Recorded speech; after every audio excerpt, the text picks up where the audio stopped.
Welcome back to another episode of the Zuriel Show.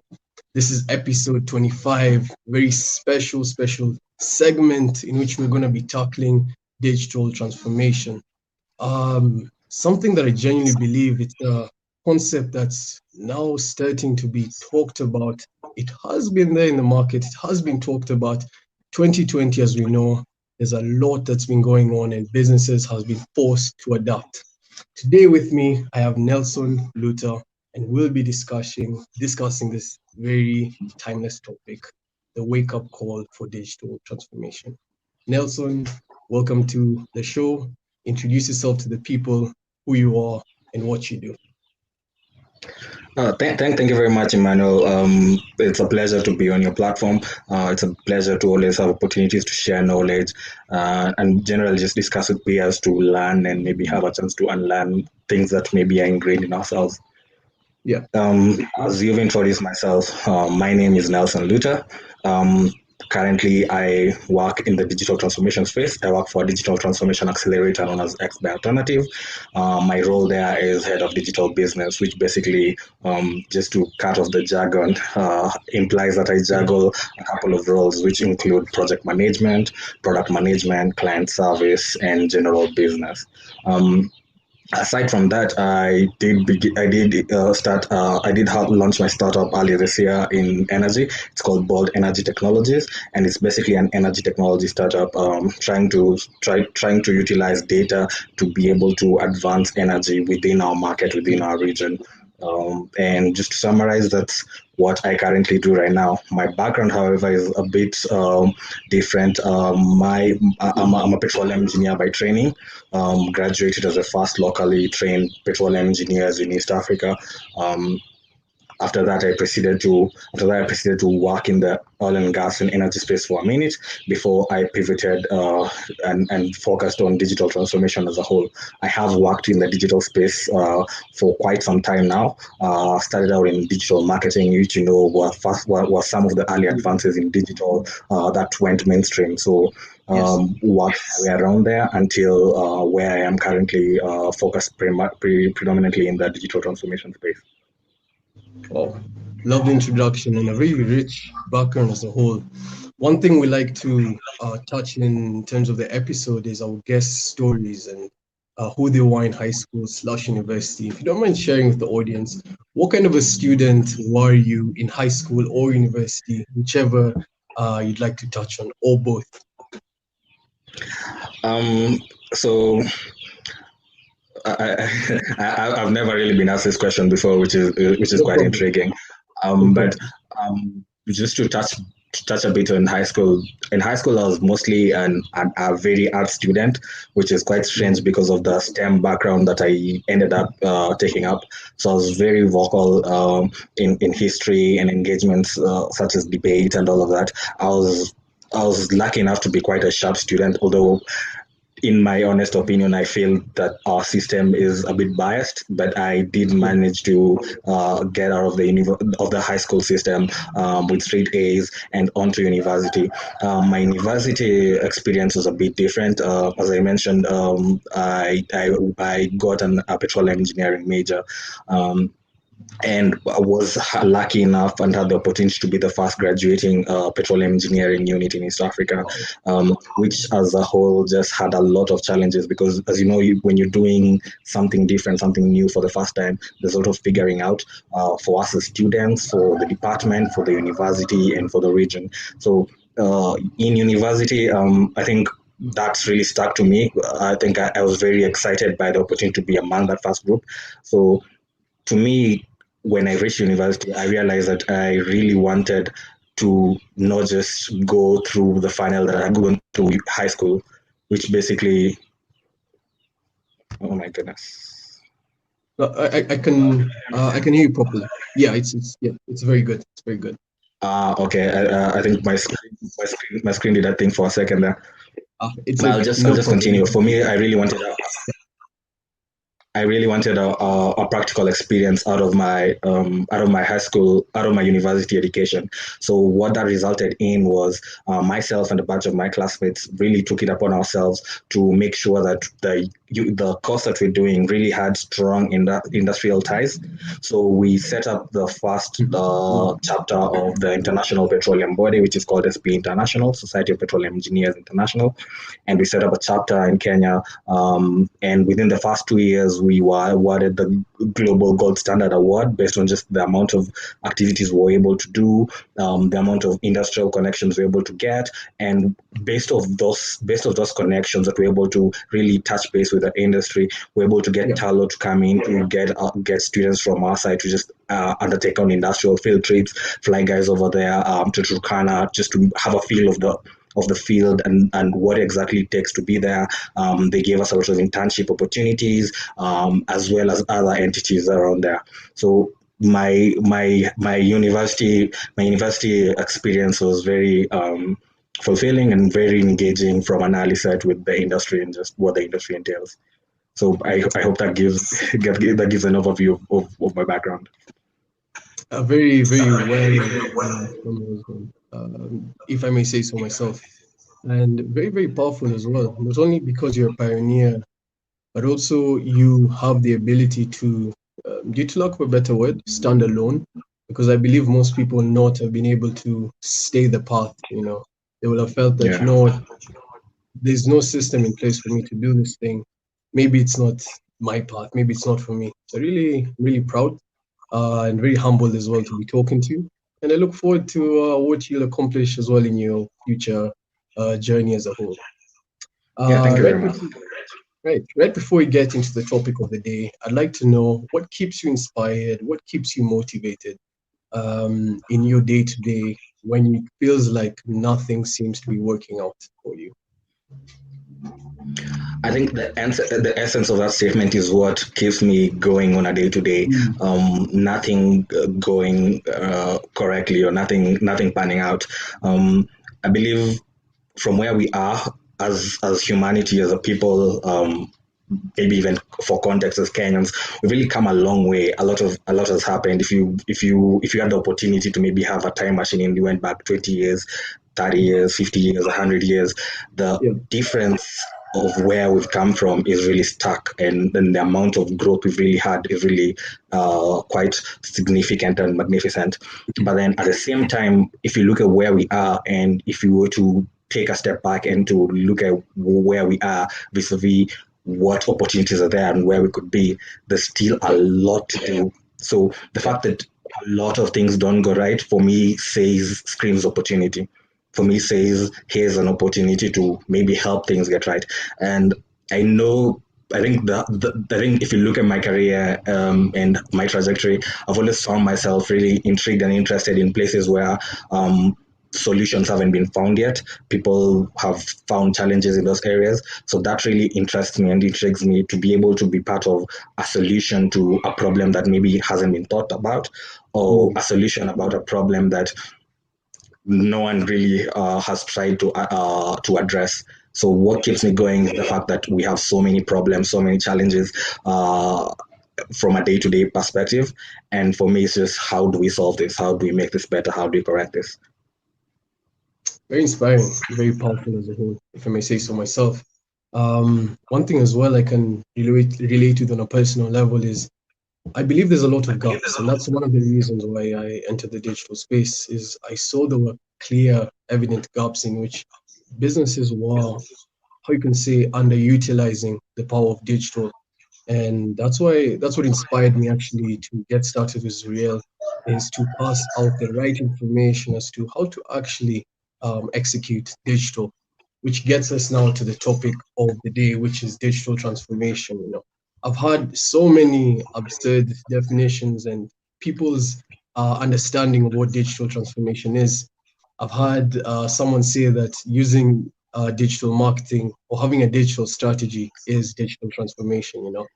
And it's interesting because this is something that's so fundamental to the success of any given business, depending that is in the 21st century. Yet there's the amount of right information or correct information out there that is being passed out is not accurate, at least from the research that I've done. In your opinion, what is your definition of digital transformation? Um, but I'd like to give some perspective to it first of all before I Yeah. summarize it in just a few statements. I feel like, Yes. and especially based on my experience, I'll not say this year, but last year. So last year, when this was obviously before the corona pandemic, and we had the opportunity to maybe engage a lot more on physical, have more physical engagements, have more in-person engagements, attend seminars, attend conferences. Yes. And last year, within the digital space or the technology space in general, digital transformation was the buzzword, I'd say, last year. If Yes. you'd gone for most of these seminars, expos, exhibitions, conferences, you'd hear the buzz, and everyone was talking about digital transformation, data science, all of these things, across a multiverse of domains, insurance, payments, in industries, all of that. And this was coming predominantly from C-suite level executives, Mm. trying to really drive this narrative. But then what I noticed as a gap was, so people have had the buzzwords, people have had the term digital transformation thrown about, but there's a huge gap in really understanding what that entails and running that down and trickling that down to fit every business needs. So Yes. just to begin my maybe my perspective, I'd say digital transformation comes, is a combination of two words. You have digital in there and you have transformation in there. The transformation in this sense is usually used to apply to businesses. But for my perspective and what we usually how we usually approach this is from a humanity perspective. I think across the world, across any touch point, really, you have a human connection. So whatever solution you're building, 90% of the time, the solution you're building has a human connection, and you really need to take context into that. Looking Mm. at humanity, we've transformed massively across our history, from recent history to past history to, if you believe the science, we came from our ancestry is the same. As the chips and the apes, and we progressed into a space where we went through Homo erectus to Homo sapien to, if you believe the scientists right now, we're at a Homo sapien level. Yeah. And across that transformation, what happened was, as we got smarter, we latched onto new things that made our lives better. So whether you're looking at the Stone Age, where a simple thing such as a stone was what we got to make our lives better, and then its application was far-flung. So making tools, making homes, and then we got to the Iron Age and the Steel Age, where we got that as now our key thing that we're utilizing to make our lives better. And far more recently, you have your first your first industrial revolution, and then up to where currently we are right now, where people are calling it Industry 4.0, which is basically employing digital to transform your businesses across every vertical. Um, where I sit what I see it as, if you look at the final and how far we've come along. Previously, in the last main evolution or transformation that we witnessed globally on a global scale was in the 1950s, in the what was called the third industrial revolution, and the main thing at that point in time was how businesses are transforming to get efficiency, effectiveness, and this was predominantly from an industrial perspective. You had the rise in the manufacturing of things like semiconductors to drive technology, and on this other side, from a business perspective, you had your lean models, your Kaizen models, which really Mm. were looking at businesses to find areas where you could reduce your bottlenecks and improve your efficiency. So to summarize it up, digital transformation is just basically utilizing digital and embedding it in your business processes, just to make sure you have that efficiency and reliability. Very well. I really appreciate the examples, not only just the basic definition of digital transformation, but taking people through that process of understanding the difference in or the changes in the times from the different industries that existed. I really, really appreciate that. And Yeah. one thing I believe is the transformation that you mentioned as a whole, the way you broke down digital and transformation. Digital transformation, in my definition, is not only just using technology or simply changing the way you operate changing the way you use your IT or improving your IT, It's matching the change, the change and matching the demand that's required as well as the supply that's consistently changing, not only using technology, but using the shift, um, using a complete shift with your business as a whole. Because when people look at digital transformation or the different definitions as a whole, as I said in the beginning, people look at it as you simply need to improve your digital marketing, or I simply need to improve my IT, or they simply, people look at it as one small dot that needs to be changed, when really it's a whole cumbersome process that needs to be looked at from a 360 degree point of view. Now, I mean, why do businesses then need digital transformation? Um, Again, just going by my experience, and I think especially from the last year into this year, a lot of C-suite executives are aware that they need digital transformation. They need, or are aware of digital transformation, although they don't have enough context. I'll put it to you this way: businesses, and this might be a bit controversial. Businesses, in effect, might not necessarily need digital transformation, but humanity does, and humanity doesn't need it. It's actually actively employing and utilizing it. So if you look at your life, for example, where we sit right now, in the digital space, what usually happens if you look back across history is when we're in a transformation space or in a transformation zone. If you look at the first industrial transformation, it lasted about 8 years. The Yeah. first segments that are affected are usually the social segments. So if you look at us right now, I think in this current phase that we're in, the first elements or segments that got transformed or affected were our social segments, how our social lives are, and that's how you saw the rise of the social platforms and how that's changed how we communicate with each other. The interesting thing about transformation is when it starts from that perspective, it starts from humanity as a whole. That means each and every one of us communicate in this new different world. So we now expect that we should be able to see our news at the tip of our finger hand, whether we're accessing it from Twitter or Facebook or whatever social media platform that you have. That's now been ingrained in us from a social perspective, and then that trickles down now into a basic social instinct. So one of the key things that we've gone through as humanity is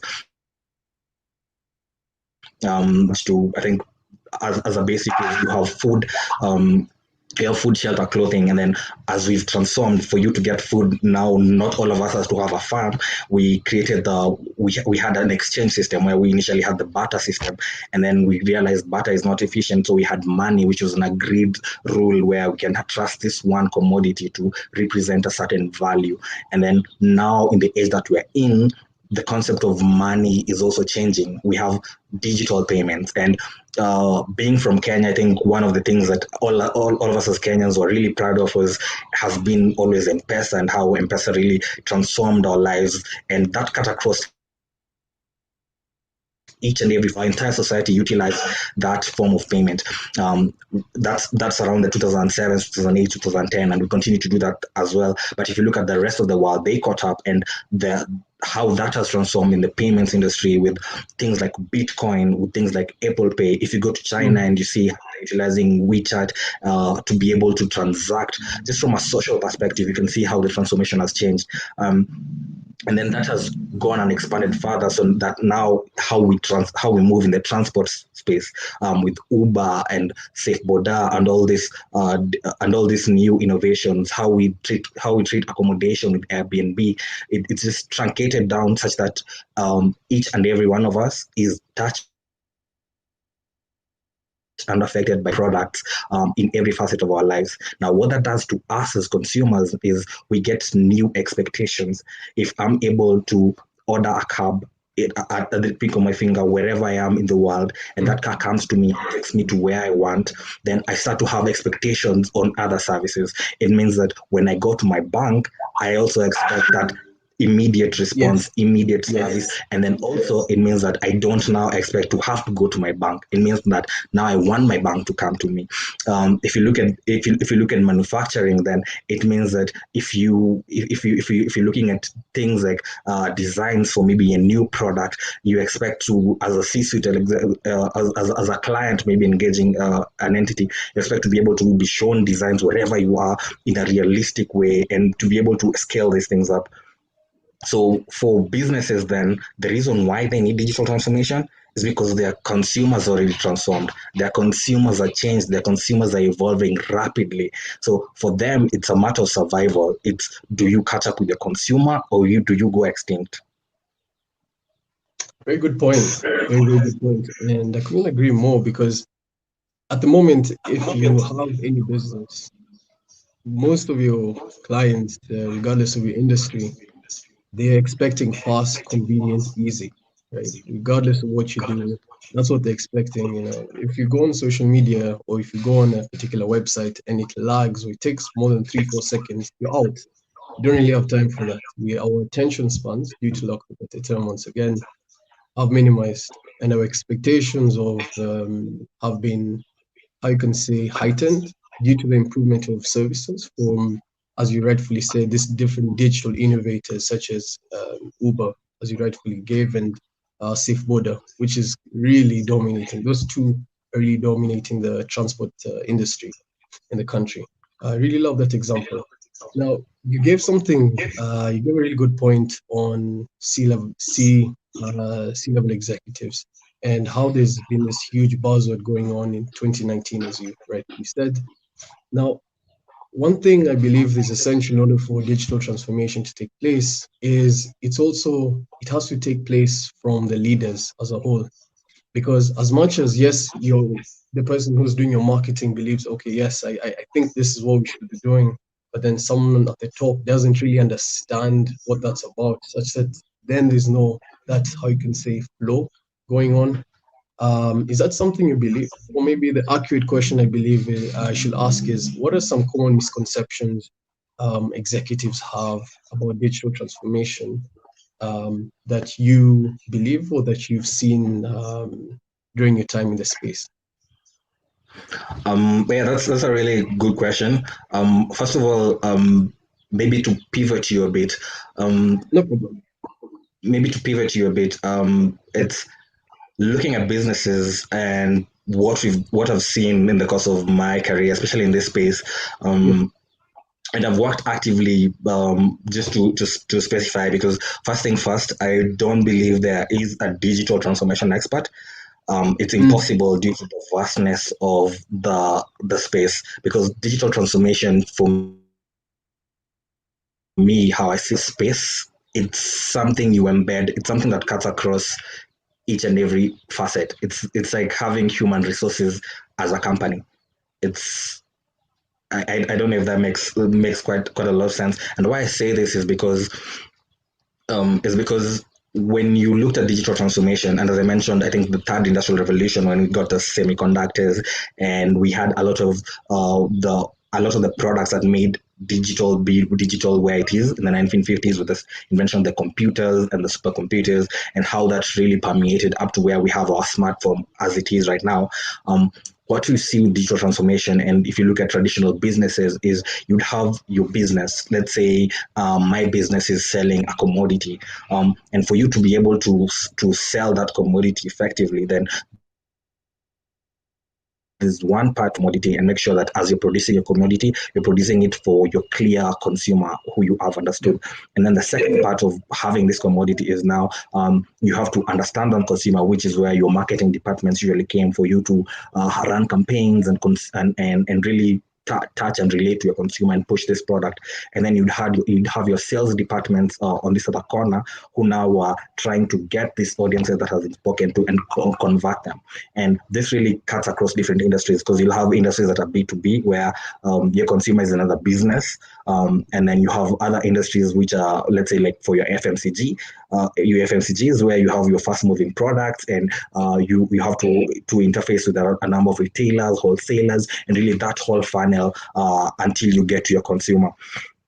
So the difference is in the digital space, a lot of businesses now have the opportunity to go direct to consumer, your D2C models, which now means you have to go and reevaluate all your other elements. It means you have to incorporate your sales, your marketing, and your product building into one space. These are all different personnel. So that's where digital transformation comes in, because digital now allows you to take all the strategies of these 3 or 4 departments and integrate them into one, utilizing the data that you have to be able to now move your product in that sense. So then the from C-suite executives, I think firstly is there's a knowledge gap, and it's rightfully so. We are in the thing, we are in the process, we are transforming right now. So as I've said, there is no expert. There is no expert. What we have is you might have domain expertise, and what domain expertise means is that, for example, let's say we're working in the insurance space, or let's say we're working in the banking space or the telecommunication space. So if you're trying to digitally transform your telecommunication company and you're trying to digital transform, what you'll have on this side, you have a digital expert who perhaps has context on digital as a whole. He or she knows the technologies that are currently moving. He knows where people are currently moving to, what data is being used, all those components. And on this other side, you have a telecommunications domain expert who now understands the telecommunication business, what's happening, what the challenges, what are the opportunities, and then being able to merge these two domain expertise now is in your digital transformation strategies, and that becomes a winning formula. So more often than not, you'll find that you have an entity or individuals who have both domain expertise, but then it'll be specific to industry. So you'll have someone who's a digital transformation, you'll have someone who's a digital transformation expert in the insurance space, and so on and so forth. So for the C-suite executives, I think it's more from understanding what they want to do with their business. Where we are right now, I'll give this example. There's this thing from my engineering background, from electronics. Basically, summarizes, and this is a really simple explanation, so don't come at me. But in general, we have two types of system and a closed loop system. So before I lose people, it's not very complicated. For example, what your open loop system is basically you have an input, you run a process, and you get an output. And a good example of that would be your microwave. So for example, you have some food, you want your food heated up. You take your food, you put it in the microwave, press a few buttons, and then you wait, and then you get it out. The problem with the microwave is that there is no way for the microwave to know how hot your food has become. So there's no intelligence, there's no feedback opportunity. Now with digital transformation, we're leaning more towards closed loop systems, but embedded across other segments, which for me to break down would be, think about your electric kettle. So you have an electric kettle and you want to heat your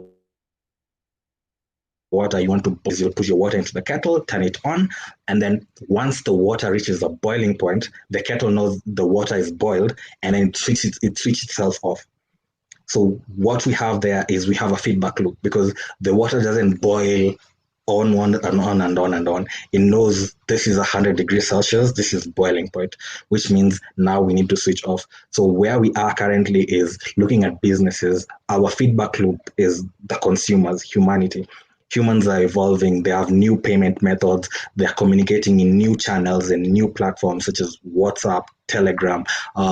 The social media platforms are evolving. You have e-commerce now in our region, having e-commerce functionalities for Instagram. WhatsApp's rolled out Instagram e-commerce functionalities in India, and that's coming out here. So for businesses right now, it's what do you want to do? And how does that affect your consumer? How are you getting feedback from your consumer in real time so that you're continuously improving your solution to them?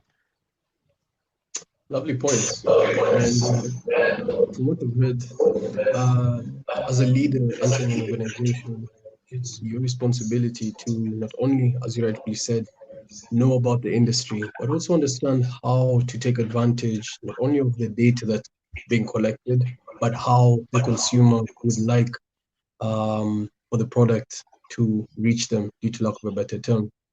Not only that, how to merge the right people to come in the organization, because anybody can rightfully just say, yes, I'm a digital transformation expert, or I know digital transformation. But really, that's just, I know how to run ads. I know how to, most people who enter digital transformation, or one or two people that I've seen, can correct me if I'm wrong, it's individuals that have a background in data analytics as well as marketers as a whole. Am I wrong in that assessment? You're right to a T. I think most of the expertise I've seen or interacted with in the digital transformation space is mostly data scientist guys or marketing Yes. guys, and Mm. it's not by it's by design. So Yeah. where we are Yeah. currently, what you're Rightfully as saying, well.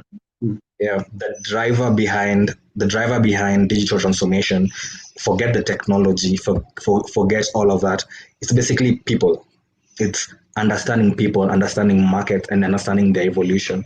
Now, the people who are are best placed to do that are your data scientists. If you empower a data Mm. scientist, Yeah. you have a billion, probably trillion touch points on humans. If you just leverage on social media, particularly, or even as an organization, just from your email, just from your alone, you could know a ton about your consumers or the customers or the personnel that you interact with based off of that. And then if you're able to now get that data and learn from it and make it smart and make it intelligent and be able to forecast, then from there now you're able to make smart predictions that resonate to that consumer because you'll be listening to them and you'll be offering them what they want. So the people who've always been at the touch point of the consumer have mostly marketers, and then now Mm. data scientists are being able to take the data from marketers and make reason to it. So that's why that's been the case mostly. Yeah. Lovely stuff. And really, I really enjoyed also learning from you and also discussion as a whole. Picked up a lot, a lot. I can say that genuinely. Just to wrap up the topic of the day, as a startup or someone who's maybe listening to this and is thinking, yeah, digital transformation seems like something I should, start and think about. As a startup or as a founder who has no experience or has no really relative background on what digital transformation is, what advice or steps would you advise this individual to take in order to leverage the ongoing season we're in? Well, for them, first of all, I think it's congratulations for them because that's a bold step to take. There's plenty of challenges ahead, plenty of excitement. The first thing they need to acknowledge is that we're in a different world, and the problem or the good thing about that world is it's actively changing as we speak. So then there, the thing is, there's really no dominant forces. Right now in the history of, let's say, like the automotive industry, for the first time in probably around 50 or so years, we've had a new dominant challenge in the automotive industry. The automotive industry are capital intensive, and that's been the key barrier to entry for any new players. But this at this point in time, we've seen a number of entrants into that market because the time is right. There's a lot of change. There's not one dominant personnel. If you're particularly, I'd say maybe to bring it closer home, if you're particularly a founder in Kenya or within the East African region, because there's a bit of similarities across the region, um, there's a lot of spaces for you to change. If you look at our market, we haven't really seen a lot of transformative strategies from a business perspective. I think the clear front runner has been for a minute has been Safaricom, but even with them right now, as the world has continued to globalize, they led the world from a payments perspective with M-Pesa, but globally, you have entities like Alipay that have taken their model and quickly advance it in such a way that Mm. what they're doing with data and data science and building ecosystems has taken them 100 times forward. So as a startup, as a founder, one thing I'd ask you is for you to actively utilize digital transformation, you need to understand your domain. Whether you're starting something in If you're selling something in whatever industry, understand a domain and understand it from a problem perspective. Understand a clear problem that you want to look at and to define and attack. That should be your why. If you get that, you have something to run with. If you have a clear why, a clear, this is the problem that exists and it's unchallenged, that's it. Digital will be embedded there to solve all your solutions. But without understanding the why, what the problem is, you will struggle. Very powerful and very timeless advice because once again, as I said in the beginning, most people enter the space just having an expectation of what it is. And most people simply believe, as I said, that digital transformation as a whole is simply having a digital strategy, which is a very, very big misconception as a whole. Right. Now, for the very final question of the day, Nelson, it's been an absolute pleasure to have you.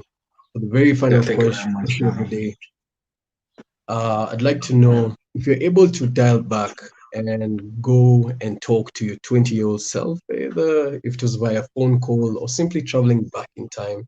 What's that one piece of advice that you'd give 20-year-old Nelson? I think knowing what I know now, um, Mm, I'd if I went back to myself knowing what I know now, I'd say stay the course, but learn programming. Basically, just get yourself in there, get into the programming space, what what the basis is, what the backbone is, and just get a strong foundation in that. Because I think based on who I am currently and based on where we are going as people, and if you are an entrepreneur or just basically where we are going as a whole generation of people, we're going to live in the digital space now. The beauty about 2020 is that right now there's a lot of no code platforms across any entities. So whether you're looking at data science and you want to build your BI, your business mm, intelligence tools, there are a lot of platforms that allow you to do that without really necessarily having to know how to code. Whether you want to build websites or apps, there are a lot mm, of tools and platforms that allow you to do that without necessarily having the capacity to code. But as with everything, if you do not understand the why, the basis of what is happening, you'll struggle. Where we're going, where we'll all have the capacity to build all these tools at the tip of our finger hand, through an app, through a website, and that already exists. But if you understand the why, you understand why things work the way they work, mm. then it means you're able to go past that. It means then you are not working within a box. It means you get the opportunity to define your own box and then build from there. So if I had the opportunity to go back time and talk to my 20-year-old self, I just tell myself to just get a foothold and the strong rooting in the programming world. Oh, very fresh and very. Go ahead. Yeah, that's it basically. Okay. Yeah, I was gonna say very fresh and very unique advice. I really like that. Very, very inspiring. And I really appreciate you also for sharing that. Thank you very much. Yeah, thank you Uh, very much. Thank you very much for this opportunity, Emmanuel. I think it's a cool thing what you're doing, creating the thank you. spaces. I know the world is going through there as consumers are changing. We are all listening and learning from different platforms, and I think this is one of them. So all the best as you continue this endeavor. Thank you very much, Nelson. It means a lot to me coming from you as a whole. And can you let the listeners know how they can reach you in any way on your different platforms to follow you and your journey? So I think from a work related perspective, on the digital transformation side, at this point in time, I'm focusing a lot on energy, and I have my startup. So you can check us out. My website is boldenergytechnologies.com. You can send me an email or a shout at Lutta. My email address is lutta at boldenergytechnologies.com. That's LUTTA at boldenergytechnologies.com. Otherwise, you can catch up with me on LinkedIn or on Twitter at Nelson Lutta. And yeah, we can engage and interact and just walk the journey together. Yeah, basically. Lovely, lovely. I'll be sure to leave the details that you mentioned in the description below. So, guys, if you're interested, be sure to Follow the links to look below and learn more about Nelson. Very inspiring individual and very humbling to have you on the show. Right, that has been episode 25 of the Zuriel podcast. If you made it all the way until the end, you can note to us. Be sure to drop a like below, subscribe, and stay tuned for future episodes. Goodbye. Bye, guys.